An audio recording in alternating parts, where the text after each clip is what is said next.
Pegue a palavra de Deus e abra no Evangelho de João, capítulo 8, versículos 56 ao 58.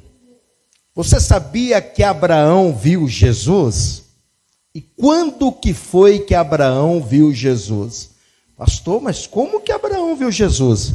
Pois bem, nós vamos aprender isto hoje. Evangelho de João, capítulo 8, versículo 56. Está escrito assim: Abraão, vosso pai, exultou por ver o meu dia, e viu-o, e alegrou-se. Disseram-lhe, pois, os judeus: ainda não tens nem 50 anos, e viste Abraão? Ou seja, como pode? Disse-lhes Jesus: em verdade vos digo, que antes que Abraão existisse, eu sou. Quem é o eu sou? Jesus.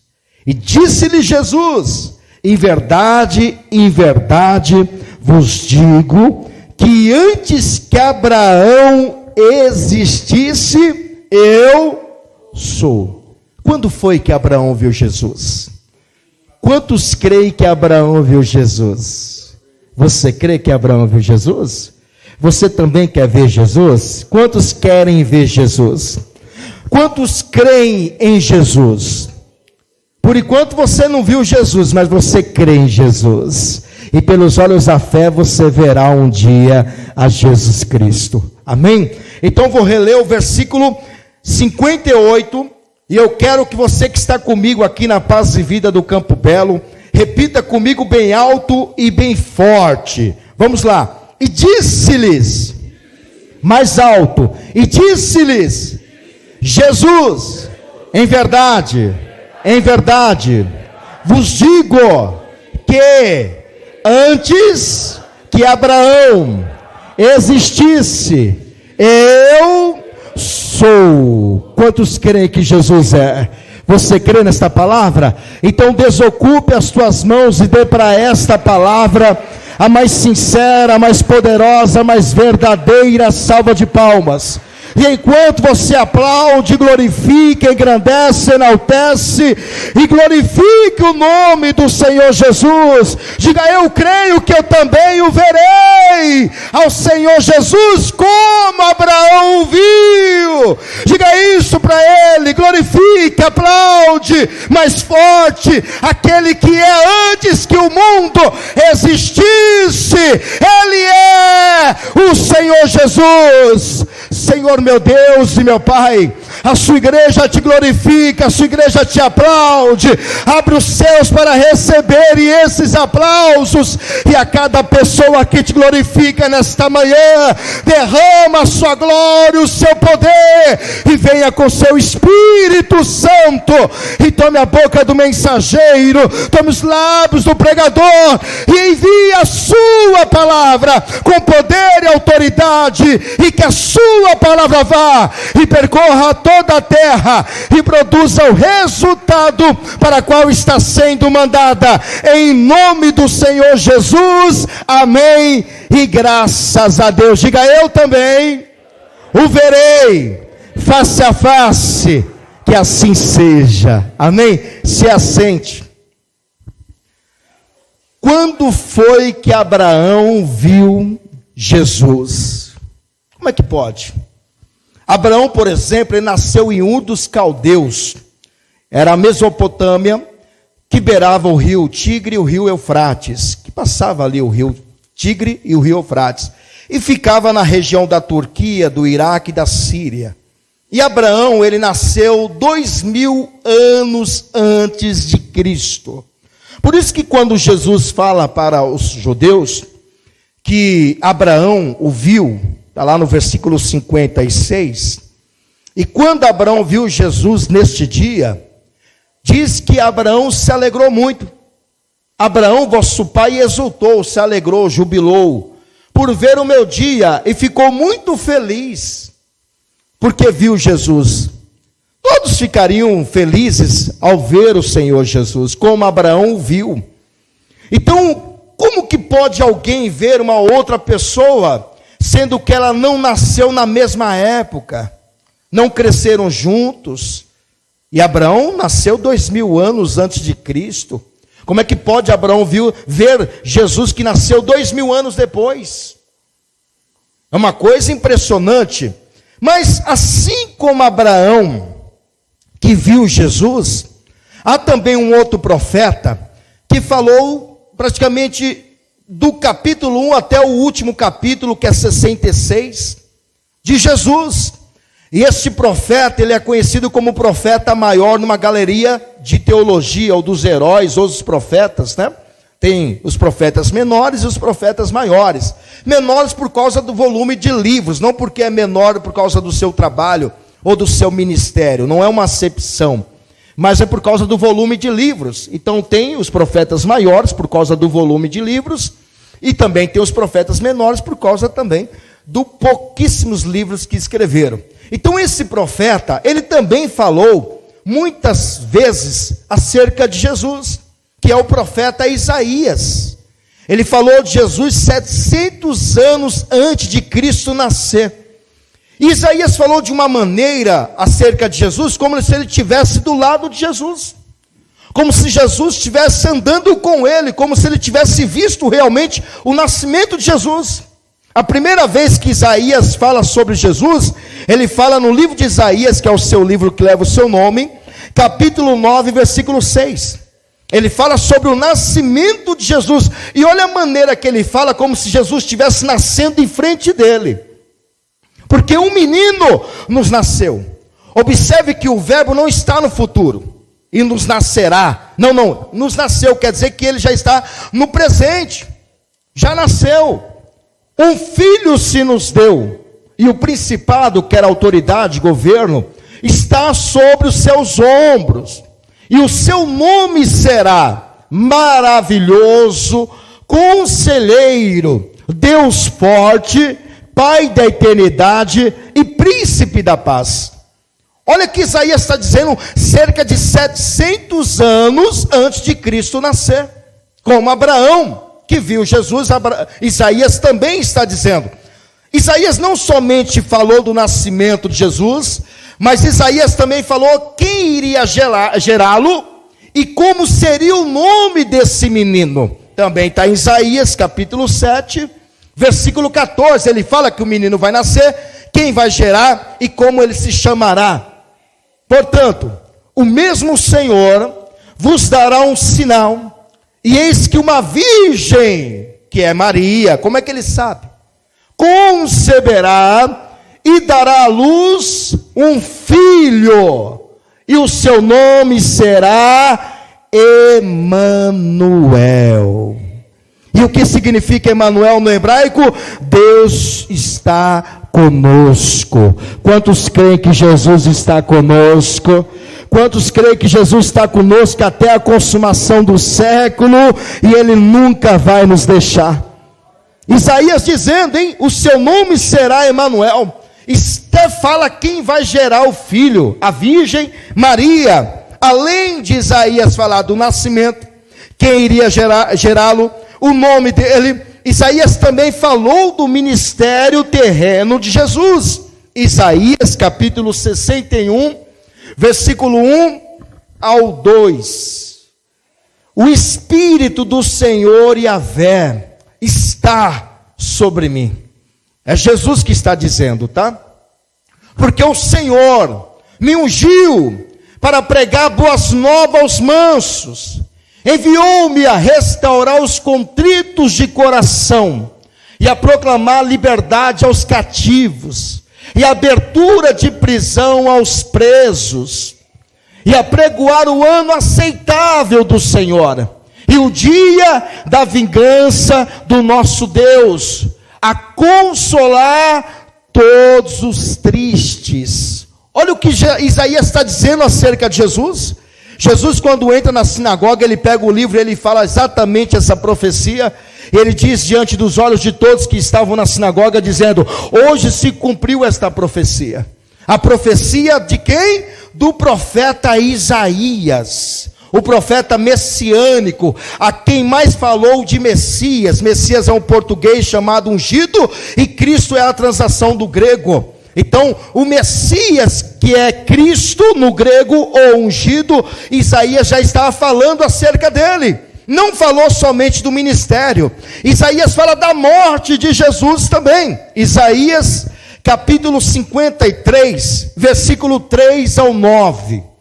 Olha o que diz: era desprezado, e o mais indigno entre os homens, homem de dores, experimentado nos trabalhos, e como de quem os homens escondiam o rosto, era desprezado, e não fizemos dele caso algum. Verdadeiramente, ele tomou sobre si as nossas, não era dele, nada era de Jesus. Jesus nunca ficou doente, você quer saber? Jesus nunca teve sequer uma dor de cabeça, que é uma coisa normal. Jesus nunca teve dor de cabeça. Jesus nunca teve uma dor na coluna, uma dor nas pernas, dores nos braços por andarem tanto. Por quê, pastor? Porque Jesus não tinha pecado. E a enfermidade entrou por causa do pecado. Então ele levou sobre si o que era nosso. Então Jesus nunca ficou doente. Jesus nunca teve enfermidade. Jesus também nunca teve dor alguma. E que dor, pastor? Dor emocional, dor espiritual, dor na carne. Jesus nunca ficou deprimido. Jesus nunca teve crise de ansiedade. Jesus nunca levou em conta o passado, o remorso. Pelo contrário, quando ele foi crucificado, qual foi a palavra que ele disse na cruz? Perdoai, Pai, porque não sabem o que fazem. Ele poderia ter guardado mágoa, sim ou não? Eu vou voltar, vou matar aqueles que me mataram. Ele poderia ter guardado essa mágoa, como muitas pessoas guardam, né? Às vezes uma ofensa, às vezes uma crítica, às vezes um xingamento, às vezes uma coisa que a pessoa não gostou e guarda mágoa. Ou seja, uma dor emocional que a pessoa carrega desde a infância, trauma. Jesus nunca teve dores que envolvem isso, emocional, depressão, dores nas pernas, dores nas costas, enfim, todo tipo de dor. Mas ele levou sobre si o que era nosso, as dores. E também diz: e nós o reputamos por aflito, ferido de Deus e oprimido. Mas ele foi ferido pelas nossas, observa, tudo nosso, transgressões. E o que é transgressões? Violação da lei, pecado.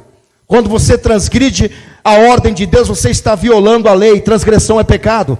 E moído pelas nossas iniquidades, iniquidades são castigo, maldades.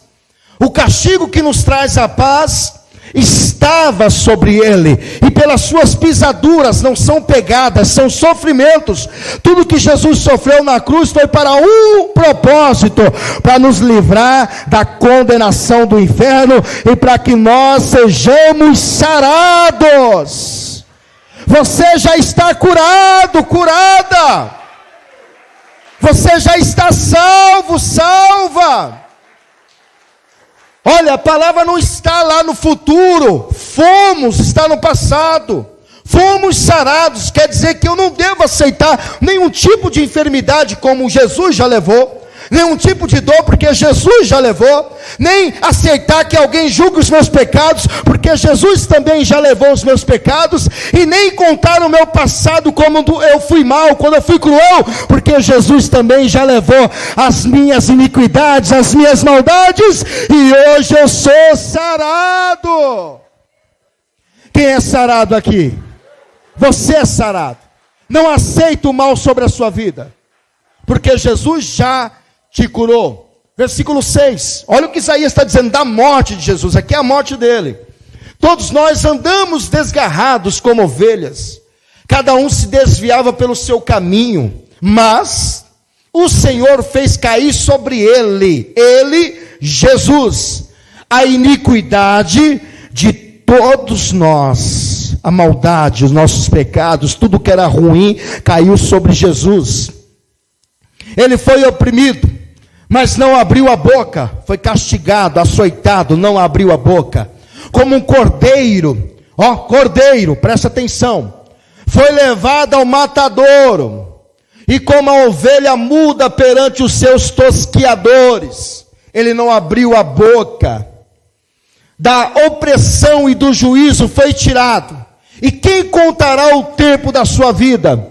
Porquanto foi cortado da terra dos viventes, e pela transgressão do meu povo, ele foi atingido. E puseram a sua sepultura com os ímpios, e com o rico na sua morte, porquanto nunca fez injustiça, nem houve engano, mentira em sua boca. Jesus nunca sequer mentiu. Todos nós mentimos. Até alguns hoje ainda mentem. O Pedro disse na primeira carta de Pedro, capítulo 2, que Jesus nunca sequer mentiu. Nunca sequer ele mentiu. Primeira carta de Pedro, capítulo 2, versículo 21, 22 e 23. Olha o que Pedro diz sobre Jesus. Porque para isso sois chamados, pois também Cristo, quer dizer ungido no grego, Messias no português, padeceu por nós, deixando-nos exemplo, para que sigais as suas pisadas, o qual não cometeu pecado, nem na sua boca se achou mentira, engano, o qual quando injuriavam a Jesus, e Jesus não revidava. Injuriavam, não injuriava. Quando injuriavam, não injuriava. Quando padecia, que sofria, quando era maltratado, não ameaçava. Vou te pegar lá fora, hein? Você está fazendo isso comigo? Se prepara, eu vou juntar minha turminha e vou atrás de você. Nem isso Jesus fez. Como diz Isaías, ele era uma ovelha muda. Ele aceitou o sofrimento, ele aceitou o castigo, ele aceitou o açoite. Para quê, pastor? Para cumprir a sua palavra. Então, não ameaçava, mas entregava-se àquele que julga justamente. Quem é que julga justamente? Deus. Ele fez tudo isso para um propósito. Então, observe o que Isaías está dizendo, da morte de Jesus. Isaías também fala da ressurreição. Jesus morreu, mas ao terceiro dia ele ressuscitou e ele está vivo para todo sempre. Ele está vivo. Ele é o eu sou. Isaías disse, capítulo 25, versículo 8 e 9. Olha o que Isaías diz sobre a ressurreição. Aniquilará a morte para sempre. Quem que aniquilou a morte para sempre? Diga Jesus. E eu vou te mostrar isto. Aniquilará a morte para sempre. Assim enxugará o Senhor Yahvé as lágrimas. Apocalipse fala que não haverá mais choro, não haverá mais lágrimas, porque Ele enxugará do teu rosto todas as lágrimas do rosto, e tirará o opróbrio, a vergonha do seu povo, de toda a terra, porque o Senhor o disse.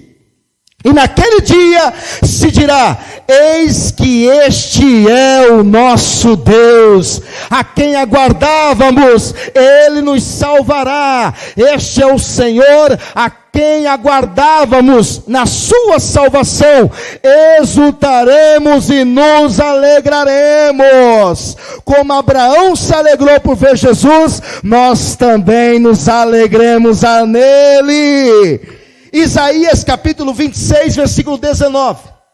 Agora vem a ressurreição. Os teus mortos viverão. Os teus mortos ressuscitarão. Despeitai, exultai, vós que habitais no pó, que estão mortos. Porque o teu orvalho, ó Deus, será como o orvalho das ervas, e a terra lançará de si os mortos. A terra terá que dar os mortos. Quando Jesus vier, os mortos ressuscitarão primeiros, e nós que ficarmos vivos, seremos transladados, transformados no arrebatamento, para encontrar com o Senhor, nosso Deus. Aquele que aniquilou a morte não pôde deter nosso Senhor. Hebreus capítulo 2, versículo 14. A morte não venceu Jesus. Como Isaías disse, ele aniquilará a morte. E aniquilou mesmo. Está lá. E visto como os filhos participam da carne e do sangue, também ele é Jesus, participou das mesmas coisas, para que pela morte aniquilasse o que tinha o império da morte. Quem tinha o império da morte? O diabo. Ele que dominava os seres humanos pela morte, mas quando Jesus veio, ele trouxe a vida e vida eterna. Ele morreu, mas ele ressuscitou e está vivo para todos sempre. No livro do Apocalipse, capítulo 1, versículo 18, olha o que Jesus mesmo disse. Jesus dizendo isto, a profecia: o que vive, fui morto, mas eis aqui, estou vivo para todo sempre, isto é, nunca mais vai morrer. Jesus é a primícia dos que dormem. Ele ressuscitou para nunca mais morrer. Algumas pessoas ressuscitaram e morreram. Filha de Jairo ressuscitou, morreu. Lázaro ressuscitou e morreu. Mas Jesus foi a única pessoa que ressuscitou e nunca mais vai morrer, porque ele venceu a morte. Estou vivo para todos sempre, amém. E tenho as chaves da morte e do inferno. O que isso significa? Que você não vai para lá. A morte não vai te dominar para sempre. Ainda que você morra, você será ressuscitado com Cristo. E ainda que você morra, a sua alma não vai para o inferno, porque Jesus fechou a porta do inferno para você e abriu a porta da salvação, a porta da vida eterna. Olha o que Isaías disse. Que profecia é esta? Que Isaías fala cerca de 700 anos antes de quem? De Cristo. Por que, pastor, que falavam tanto de Jesus no Antigo Testamento? O Antigo Testamento é a sombra futura daquilo que viria a acontecer. Em Hebreus 10:1 fala que tudo era sombra futura, ou seja, eram profecias que seriam realizadas no Novo Testamento com a vinda de Cristo, vinda do Messias, ou a vinda do Emanuel, Deus conosco. Então tudo que foi falado no Antigo Testamento se cumpriu no Novo Testamento. Além de Isaías falar acerca de Jesus, além de Abraão ter visto Jesus, Moisés também falou de Jesus. Livro de João capítulo 1, versículo 43 ao 45, Filipe foi chamar Natanael para ver Cristo, e ele duvidou de que Filipe estava dizendo. No dia seguinte, quis Jesus ir a Galileia, e achou a Filipe, e disse-lhe: segue-me. E Filipe era de Betsaida, cidade de André e de Pedro.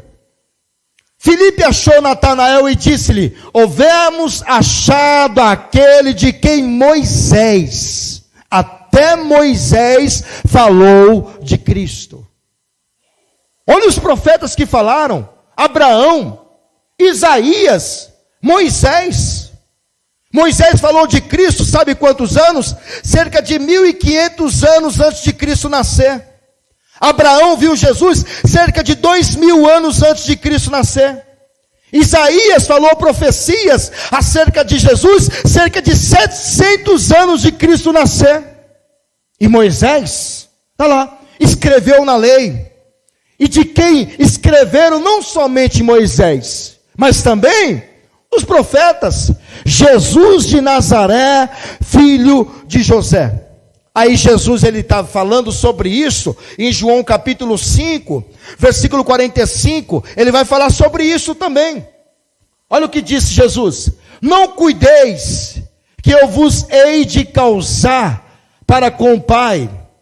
Acusar, não cuideis que eu vos hei de acusar para com o Pai. Há um que vos acusa, Moisés, em quem vós esperais. Jesus está falando de Moisés, porque Moisés falou de Jesus. E ele vai dizer assim: não cuidei, porque se vós cresces em Moisés, crereis em mim, porque de mim escreveu Moisés. Verso 47.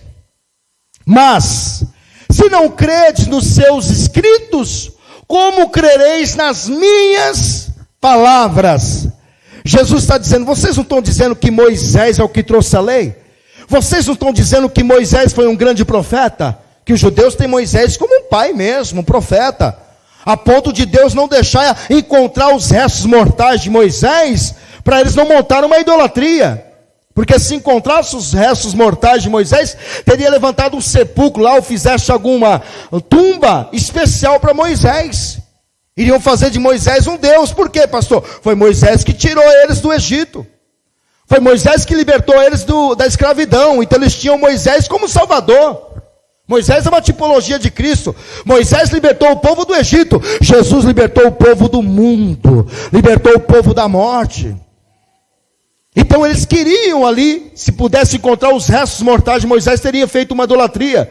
Então Jesus está dizendo, vocês não têm Moisés como o criador da lei, ou aquele que trouxe as leis para vocês? Se vocês crescem em Moisés, vocês também teriam crido em mim. Porque Moisés não falou de si mesmo, Moisés falou de mim.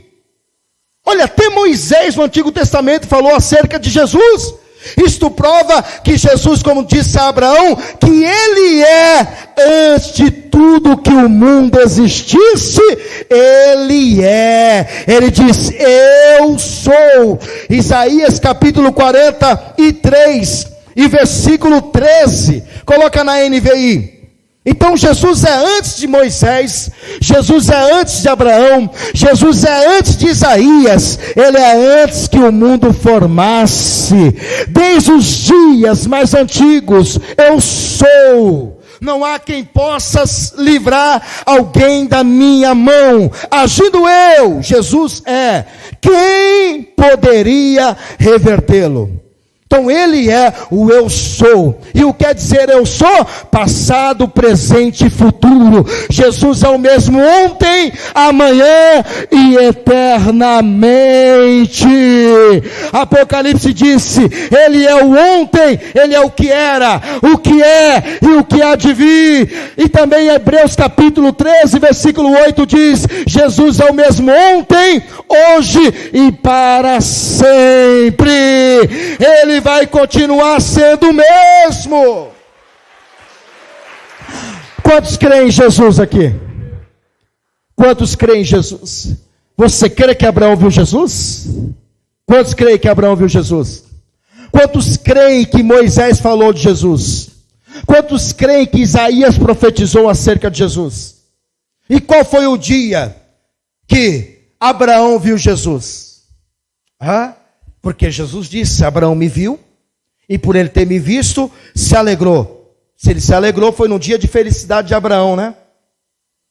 Ou não? Quando foi que Abraão viu Jesus? Abraão viu Jesus no dia mais triste da sua vida. No dia mais triste da sua vida, Abraão viu Jesus. Sabe quando? Quando Abraão foi oferecer o seu filho Isaque em cima do monte Moriá. Gênesis capítulo 22, versículo 1, Deus pediu o seu filho Isaque como sacrifício, e era o filho que Abraão tanto amava. Não era o único filho não, de Abraão não, era o único de Sara. Abraão tinha Ismael, então era o filho que ele mais amava, e Deus pede agora Isaque. E aconteceu depois dessas coisas, que tentou Deus a Abraão, e disse-lhe, Abraão, e ele disse, eis-me aqui. Disse, toma agora o teu filho, o teu único filho. Não era o único filho de Abraão, de Ismael, mas era o filho que ele mais amava, Isaque, a quem amas, e vai-te à terra de Moriá, e oferece-o ali em holocausto, isto é, colocar fogo, matar, sacrificar e colocar fogo no menino, sobre uma das montanhas que eu te direi. E Abraão obedeceu. Ou seja, é justamente nesse cenário, neste dia que Abraão vê Jesus. E é o dia mais triste da sua vida, quando ele vai oferecer Isaque como sacrifício. E para quem não sabe, Isaque é uma tipologia de Deus e Cristo. Abraão Deus e Isaque Cristo. Porque assim como Abraão foi oferecer seu filho, Deus também entregou seu filho unigênito, para que todo aquele que nele crê não pereça, mas tenha a vida eterna. João 3,16, que Deus amou o mundo. Então a mesma coisa aconteceu com Abraão. Aí Abraão sobe, versículo 10. Olha o que diz o versículo 10. E estendeu Abraão a sua mão, tomou o cutelo para imolar o seu filho. Ou seja, qual o pai que ficaria feliz em matar o filho? Fala sério. Um filho quando morre, que não é o pai que mata, já é uma tristeza, sim ou não? Uma tristeza muito forte.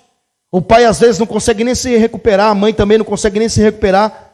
Tem mães que até hoje choram, não desfez as coisas do filho, da filha, que padeceu, que morreu, está lá as coisinhas no mesmo lugar, no último dia que o filho saiu de casa, ou a filha, está do mesmo jeito, o pai e a mãe não tem coragem de desfazer aquele quarto, ou desfazer aquelas imagens, aquelas roupas daquela criança, ou daquele filho, até hoje carrega essa tristeza profunda na alma. Então qual é o pai que se alegra em matar o filho? Então foi justamente no dia mais triste de Abraão que ele viu Jesus. Mas quando ele viu Jesus, a tristeza foi embora, ele se alegrou, porque onde Jesus chega, a tristeza dá lugar à alegria. Se você está triste é porque você ainda não conheceu Jesus, mas no dia que você conhecer a Jesus, ao receber como seu único, suficiente, exclusivo e eterno Salvador, você não ficará mais triste, porque Ele é a sua alegria. E Abraão foi lá o dia mais triste da sua vida, versículo 11, mas o anjo do Senhor lhe bradou desde os céus e disse: Abraão, Abraão. E ele diz: eis-me aqui. Então disse: não estendas a tua mão, não mate o seu filho, moço, jovem, Isaque, e não lhe faças nada, porquanto agora sei que temes a Deus, e não me negaste o teu filho, o teu único. Então levantou Abraão os seus olhos, foi justamente aí que ele viu Jesus. Ele viu Jesus no dia mais triste da sua vida, mas ele se alegrou. Levantou Abraão os seus olhos e olhou, e eis um carneiro, um cordeiro, um carneiro de trás dele, travado pelas suas pontas no mato. E foi Abraão, tomou o carneiro e ofereceu em holocausto em lugar do seu filho. E foi Jesus, se entregou na cruz e morreu em seu lugar. E levou sobre ele as nossas enfermidades, e levou sobre ele as nossas dores, e levou sobre ele as nossas transgressões, e levou sobre ele as nossas iniquidades, e o castigo que estava sobre ele nos trouxe a paz, e pelas suas pisaduras fomos sarados. Quantos estão sarados? Quantos estão curados? Pelo sacrifício de quem? De Jesus. Jesus é o cordeiro que tira o pecado do mundo. João Batista olhou para Jesus, em capítulo 1 de João, versículo 29. Olhou para Jesus, disse o quê? Que Jesus é o quê? O cordeiro. O cordeiro de Deus, aquele cordeiro que estava no lugar de Isaque. O cordeiro de Deus que tira o pecado. Não é o pecado de uma pessoa, não é pecado de um estado, não é pecado de uma região, é o pecado universal que Jesus tira. O pecado do mundo. Alguns colocam o sangue de Jesus limitado. Você sabia disso? Algumas igrejas dizem: Jesus só ofereceu o seu sangue para alguns e para outros não. Não, o sangue de Jesus não é limitado. A expiação do sacrifício de Jesus não foi limitada. O sangue de Jesus abrangiu a todos. E Timóteo disse que Deus se importa que todos se arrependam e venham à verdade e sejam salvos. O sangue de Jesus é o suficiente. No dia seguinte, João viu a Jesus, que vinha para ele. e disse: eis o Cordeiro de Deus. Aquele cordeiro que estava no mato amarrado que Abraão viu, é o mesmo cordeiro. Eis o Cordeiro de Deus que tira o pecado do mundo. Quantos creem que Jesus tira o pecado? Ele já tirou o seu pecado pelo seu sangue. E não só João, Pedro também disse sobre esse cordeiro. Primeira carta de Pedro, capítulo 1, versículo 18 e 20. Pedro disse que Jesus é o cordeiro imaculado, que não tem defeito, porque o sacrifício antigamente não podia o animal ter defeito algum, não podia ser manco, não podia ser cego, o cordeiro tinha que ser perfeito, então quer dizer que é imaculado, e incontaminado, sem manchas, não podia ter nenhuma mancha no cordeiro, e Pedro disse quem é o cordeiro, sabendo que não foi com coisas corruptíveis, como prata ou ouro, que fostes resgatados da vossa vã maneira de viver, que por tradição, coisa de homem, tradição não é de Deus, tradição é costumes, dogmas, festas de homens, doutrinas de homens. No Brasil é cheio de tradição, carnaval, depois vem a Páscoa, que é essa Páscoa que pinta a criança de coelhinho, dá ovo de chocolate. A Páscoa existe, mas o verdadeiro sentido da Páscoa não é este. Aí vem a tradição, coloca ovo de chocolate e coelhinho. Aí depois vem a festa junina, a tradição de homem. Aí vai lá no final do ano, vem Natal. Aí coloca um Papai Noel lá entregando presentes. Não tem nada a ver o Natal. Natal existe. Não que ainda seja afirmativo que Jesus nasceu no Natal. Mas entre Papai Noel se comemora o nascimento de Cristo. Mas é uma tradição. Então Pedro está dizendo, não é tradição. Olha lá, não foste comprar por tradição, recebeste de vossos pais. Que passa de pai para filho, tradição. Mas com precioso sangue de Cristo, como de um cordeiro imaculado e incontaminado, sem defeito e sem manchas, o qual, na verdade, em outro tempo, lá no passado, lá no tempo de Abraão, antes de Abraão, foi conhecido, ainda antes da fundação do mundo, antes que o mundo existisse, mas manifestado nesses últimos tempos, por amor de vós. Então quem é o cordeiro que Abraão viu? Diga Jesus. Diga Jesus é o cordeiro que foi morto desde a fundação do mundo. Evangelista João escreveu no seu livro Apocalipse, capítulo 13, versículo 8. Ele diz exatamente isso, que Jesus é o cordeiro que foi morto desde a fundação do mundo. E adoraram-no todos os que habitam sobre a terra. Esses cujos nomes não estão escritos no livro da vida do Cordeiro, que foi morto desde a fundação do mundo. E onde que esse Cordeiro foi morto? Qual que é a fundação do mundo? O princípio. Onde que esse Cordeiro foi morto? Lá em Gênesis. Em Gênesis esse Cordeiro foi morto. Para que esse Cordeiro foi morto? Vamos lá? Gênesis capítulo 3, versículo 21. Aqui que esse cordeiro foi morto. Desde a fundação do mundo. Quando Adão e Eva pecaram, estavam nus. Descobriram que estavam nus. E folha agora de plantas, de árvores, não mais cobria. Folha de figueira não cobria mais a sua nudez. E o que Deus teve que fazer para eles? Roupas. E a roupa foi feita com o quê? Com pele de cordeiro, por pele de animal. Ali acontece o primeiro derramamento de sangue, em Gênesis. E ali mata o primeiro cordeiro. Esse cordeiro que João falou desde a fundação do mundo. Esse cordeiro que Pedro disse também desde a fundação do mundo. É esse cordeiro que Abraão viu, chamado Jesus Cristo. É esse cordeiro que Isaías viu na morte, pendurado na cruz. É esse cordeiro que também Moisés disse. E fez o Senhor Deus a Adão, a sua mulher, túnicas de peles, e o vestiu. Se teve que fazer pele, teve que matar o cordeiro. E aqui nasce o primeiro derramamento de sangue. E ali Adão, ele é coberto com as suas roupas de pele de animal. Mas vem cá, isso foi o suficiente? Roupa de pele de cordeiro é o suficiente? Sabe o que eu entendo com isso? Eu tenho uma frase, coloca a frase que eu coloquei aí, se o Bruno te passou.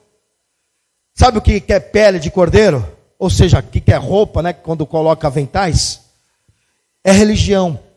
A pessoa se esconde atrás de uma religião, mas ela continua nu. Olha lá, a religião. Eu sou católico, não preciso da sua religião. Eu sou espírita, não preciso da sua religião. Eu sou testemunho de Jeová, não preciso da sua religião. Jesus não é religião. Jesus é sacrifício que foi morto para cobrir todos os pecados do mundo. Jesus é o cordeiro que foi morto para tapar o pecado da humanidade. Jesus é o sacrifício vivo que foi entregue para que os homens, as mulheres sejam salvos por Ele. Jesus não é religião. Quando a gente vai pregar sobre Jesus, não, eu já tenho minha religião. Eu não estou oferecendo religião, eu estou oferecendo salvação, o Cordeiro de Deus que tira o pecado do mundo. As pessoas acham que nós estamos levando religião. Religião não salva. Tem pessoa que diz, eu sou católico e vou morrer católico, e vai para o inferno católico. Se você não receber Jesus como seu Salvador. Se você não aceitar o sangue de Jesus, o seu pecado não é purificado. Se você não aceitar a pele do Cordeiro de Deus, a sua nudez vai continuar do pecado. Só Jesus é o suficiente para perdoar pecado e tampar a nudez do pecador. A religião é como uma peça de roupa, onde cada pessoa veste a sua, onde cada pessoa tem a sua, mas continua nu. Pois somente a roupa feita da pele do Cordeiro de Deus cobre a nudez do pecador. Quem tem essa roupa aqui? Quem já se vestiu desta roupa? Quem tem a roupa da pele do Cordeiro de Deus não precisa mais de nenhuma roupa. Se coloquem de pé, podem aplaudir o Senhor. Esse é o Cordeiro de Deus que tira o pecado do mundo. Esse é o Cordeiro que Abraão viu há 2000 anos antes de Cristo. Quem quer receber esse Cordeiro? Pastor, eu quero